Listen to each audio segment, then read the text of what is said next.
तो आज हम लोग बात करेंगे ब्लड टॉपिक के बारे में। चैप्टर का नाम क्या है? Body fluid and circulation chapter का नाम है। तो इसमें हम लोग जो टॉपिक पढ़ेंगे वो ब्लड के बारे में पढ़ेंगे। ब्लड का कितना कंपोनेंट होता है इनके बारे में पढ़ेंगे। ब्लड का मेनली दो कंपोनेंट होता है, कोशिकीय भाग होता है, सेलुलर पार्ट होता है और लिक्विड पार्ट होता है। सेलुलर पार्ट में क्या क्या होता है? आरबीसी होता है, डब्ल्यूबीसी होता है और प्लेटलेट्स होता है ना। और लिक्विड पार्ट में क्या होता है? प्लाज्मा होता है। इनके बारे में हम लोग देखेंगे। सबसे पहले बेसिक जो ब्लड है ये क्या होता है इनके बारे में समझते हैं। तो यहाँ ध्यान दो, ब्लड एक तरल संयोजी ऊतक है। ब्लड क्या है? एक तरल संयोजी ऊतक है, लिक्विड कनेक्टिव टिश्यू। इनका मतलब क्या होता है? तो ब्लड सभी को पता है कि ब्लड कैसा होता है? तरल होता है, लिक्विड होता है। कनेक्टिव टिश्यू का मतलब क्या होता है? संयोजी ऊतक का मतलब क्या होता है? कनेक्टिव टिश्यू का मतलब होता है जब कोशिका आपस में क्या करे, बहुत सारी कोशिकाओं को जोड़ता हो। जैसे ब्लड क्या सेल है, ब्लड के अंदर आरबीसी होता है, डब्ल्यूबीसी होता है, ये सब सेल है। ये सेल क्या करता है? कई सारी कोशिकाओं को आपस में जोड़ने का काम करता है, इसलिए इनको क्या कहते हैं? संयोजी ऊतक हम लोग, कनेक्टिव टिश्यू हम लोग कहते हैं। ठीक है। अगला ब्लड का पीएच मान क्या होता है? तो ब्लड का पीएच मान कितना होता है? 7.4 होता है। कई एग्जाम में ये पूछा गया, नीट वगैरह में पूछता है ये, और कॉम्पिटिटिव एग्जाम में भी ये क्वेश्चन पूछा जाता है। ब्लड की मात्रा कितना होता है एडल्ट में? एडल्ट के मेल में कितना होता है? 5 से 6 लीटर और फीमेल में 4 से 5 लीटर। ये ब्लड की मात्रा, क्वांटिटी होता है। ब्लड शरीर के संपूर्ण भार का कितना परसेंट है? 7 से 8% होता है। कंप्लीट बॉडी का जो वेट है उसमें ब्लड कितना परसेंट होगा? 7 से 8% का होता है, केवल ब्लड होता है। ठीक है। ब्लड का अध्ययन को क्या बोलते हैं हम लोग? हिमेटोलॉजी बोलते हैं। ब्लड के अध्ययन को हिमेटोलॉजी बोलते हैं। ब्लड बनने की प्रक्रिया को क्या कहते हैं? हीमोपोएसिस कहते हैं। हीमो हिंदी में क्या होगा? हीमोपोएसिस कहते हैं ना, ब्लड बनने की प्रक्रिया। ब्लड बनता कहाँ पे है? तो ब्लड बनेगा कहाँ पे? बोन मैरो में, अस्थि मज्जा में ब्लड बनता है। बोन मैरो कहाँ पे होता है? हड्डियों के बीच में होता है ना। मध्य भाग में क्या होता है? बोन मैरो होता है, खोखला होता है। ब्लड बनने का स्थल जो है वो क्या? अस्थि मज्जा है, बोन मैरो है। ब्लड के मुख्यतः दो भाग या अवयव होते हैं। अवयव का मतलब क्या होता है? उनके अंदर जो पार्ट्स होता है ना, भाग होता है ना, कंपोनेंट, जैसे आरबीसी, डब्ल्यूबीसी, ये सब अवयव हो गया, कंपोनेंट हो गया। क्योंकि ब्लड जो है वो किन से बनी होती है? तो आरबीसी, डब्ल्यूबीसी, प्लेटलेट्स और प्लाज्मा से मिलकर बनी होती है। ये इनका अवयव हो गया, कंपोनेंट हो गया। समझ में आया? अवयव बताओ, समझ में आ गया? अवयव, कंपोनेंट। तो ब्लड का मुख्यतः दो अवयव या दो कंपोनेंट या दो भाग है।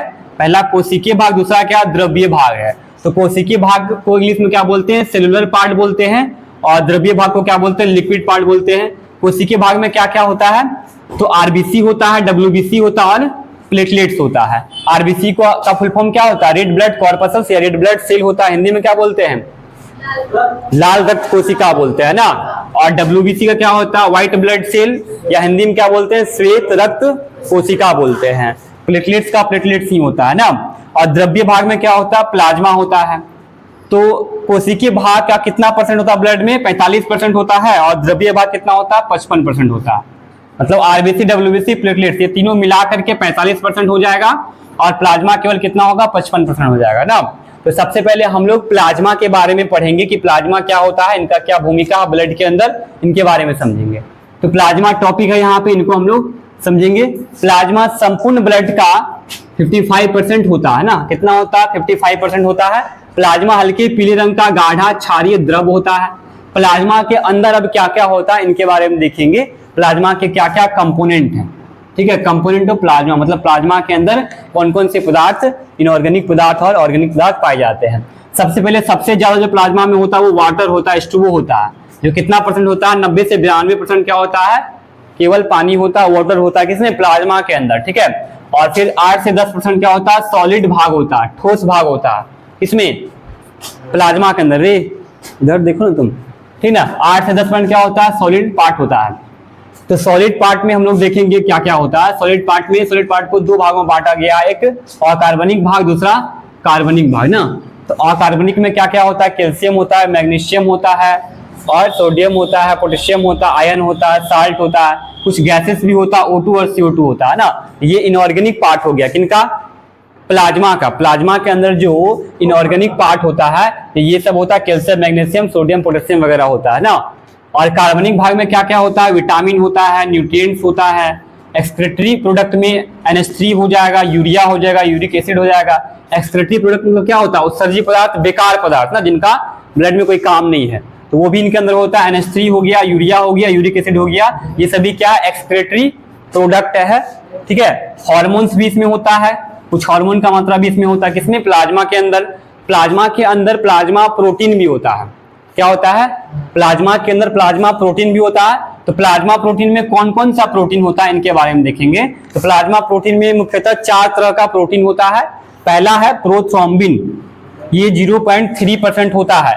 इनका काम होता है ब्लड जमाना, ब्लड का थक्का बनाना। क्या करना? ब्लड का थक्का बनाना, ठीक है। दूसरा ग्लोब्यूलिन है, ग्लोब्यूलिन कितना परसेंट होता है? 2 से 2.5% ये होता है। और तीसरा एल्ब्यूमिन है, ये 4% होता है। और सबसे छोटा प्रोटीन मतलब प्लाज्मा के अंदर सबसे स्मॉलेस्ट प्रोटीन जो है वो कौन है? एल्ब्यूमिन है।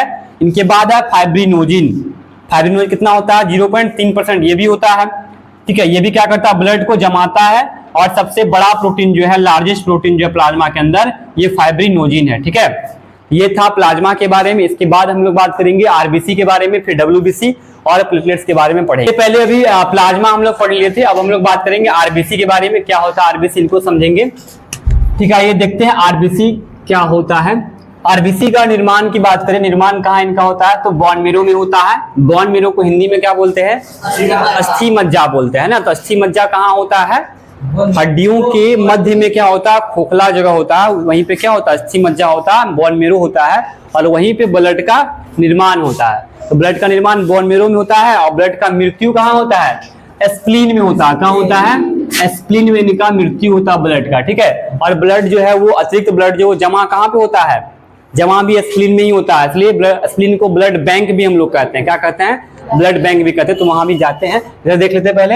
यह रक्त में सबसे ज्यादा संख्या में होता है, मतलब आरबीसी जो है रक्त में क्या होता है? सबसे ज्यादा संख्या में आरबीसी होता है। डब्ल्यूबीसी की संख्या कम होती है, लेकिन आरबीसी की संख्या ज्यादा होती है। अच्छा, लिखवाएंगे। आरबीसी का अन्य नाम क्या है? अन्य नाम बोले या वैज्ञानिक नाम बोले? तो आरबीसी का वैज्ञानिक नाम है एरिथ्रोसाइट। क्या पढ़ते हैं? एरिथ्रोसाइट पढ़ते हैं, ठीक है। आरबीसी का आकार की बात करेंगे तो उभयावतल होता है और अंडाकार भी होता है, अंडाकार भी होता है, गोलाकार भी होता है, ठीक है। आरबीसी का साइज क्या होता है? तो 5 से 7 माइक्रोमीटर तक इनका साइज होता है, ठीक है। आरबीसी के अंदर हीमोग्लोबिन नामक लोहयुक्त वर्णक, यहाँ पे लोहयुक्त इसलिए लिखे क्योंकि हीमोग्लोबिन में क्या होता है? आयरन भी होता है। क्या होता है? आयरन भी होता है ना। यहाँ पे देखो, यहाँ देखो हीमोग्लोबिन में क्या है? हीमोग्लोबिन 2 वर्ड से बनी है, हीम प्लस ग्लोबिन से। तो हीम मतलब क्या होता है? आयरन होता है। और ग्लोबिन मतलब क्या होता है? प्रोटीन होता है। तो हीम कितना परसेंट होता है? 5%। और ग्लोबिन कितना होता है? तो हीम मतलब आयरन, ग्लोबिन मतलब प्रोटीन होता है। तो आयरन और प्रोटीन से मिलकर के हीमोग्लोबिन बनी होती है, ठीक है। इसलिए हीमोग्लोबिन को हम लोग क्या बोलते हैं? आयरन युक्त बोल सकते हैं, लोहयुक्त वर्णक बोल सकते हैं। वर्णक इसलिए बोलते हैं इनको क्योंकि ये क्या करता है? लाल रंग प्रदान करता है ब्लड को। इसलिए ब्लड का रंग क्या होता है? लाल होता है। हीमोग्लोबिन के कारण ही ब्लड का रंग क्या होता है? लाल होता है, ठीक है। आरबीसी में केंद्रक जितना भी स्तनधारी जीव है, स्तनधारी जीव जो भी है, उस स्तनधारी जीव में क्या होता है? केंद्रक में क्या होता है? उनका आरबीसी में केंद्रक अनुपस्थित होता है। मतलब सभी स्तनधारी के आरबीसी में केंद्रक क्या होता है? न्यूक्लियस क्या होता है? अनुपस्थित होता है। लेकिन यहाँ पे अपवाद है, अपवाद ही है कि ऊंट और लामा जो ये भी एक स्तनधारी जीव है, लेकिन इसमें क्या होता है? आरबीसी के केंद्रक में क्या होता है? इनके आरबीसी में केंद्रक उपस्थित होता है, प्रेजेंट होता है, ठीक है। किंतु अपवाद स्वरूप ऊंट तथा लामा एक स्तनधारी जीव है जिसके आरबीसी में केंद्रक होता है, मतलब उपस्थित होता है, ठीक है। तो इसको याद रखेंगे, मोस्ट इंपोर्टेंट है, पूछा जाता है यहाँ से क्वेश्चन। आरबीसी का जीवन काल क्या होता है? लाइफ स्पेन कितना होता है आरबीसी का? तो 90 से 120 दिन होता है। अच्छा, मेढक में आरबीसी का कितना लाइफ स्पेन होगा? 100 दिन का। कितना होता है? 100 दिन का होता है ना। आरबीसी का मृत्यु जो है वो कहाँ होता है? स्प्लीन में होता है, प्लीहा में होता है। तो अभी जस्ट बताए हैं। स्प्लीन को ब्लड बैंक भी कहते हैं क्योंकि अतिरिक्त आरबीसी का संग्रह जो है इसी स्प्लीन में होता है ना। और स्प्लीन का आरबीसी का डेथ जो होता है, मृत्यु जो होता है, वो भी कहाँ पे होता है? आरबीसी का मृत्यु स्प्लीन में ही होता है।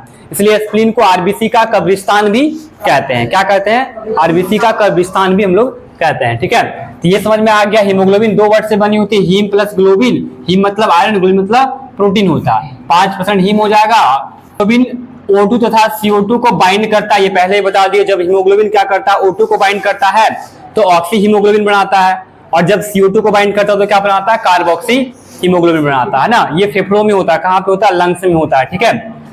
O2 का वाहक भी हीमोग्लोबिन कहलाता है ना। हीमोग्लोबिन क्या कहलाता है? O2 का वाहक, मतलब O2 को क्या करता है? ये ट्रांसपोर्ट करने का काम क्या करता है? हीमोग्लोबिन करता है ना, बाइंड करके। आरबीसी की संख्या में कमी अगर होता है तो कौन सा बीमारी होता है, एनीमिया रोग होता है। कौन सा रोग होता है, एनीमिया रोग होता है। इनको याद रखेंगे। आरबीसी निर्माण की प्रक्रिया को इरिथ्रोपोएसिस कहते हैं। क्या कहते हैं, इरिथ्रोपोएसिस कहते हैं। ठीक है, आरबीसी के छोटे टुकड़े को क्या बोलेंगे, हीमोकोनिया बोलेंगे। क्या बोलेंगे, हीमोकोनिया बोलेंगे ना। ये था आरबीसी के बारे में। अब हम लोग बात करेंगे इनके बाद डब्ल्यूबीसी पढ़ेंगे, फिर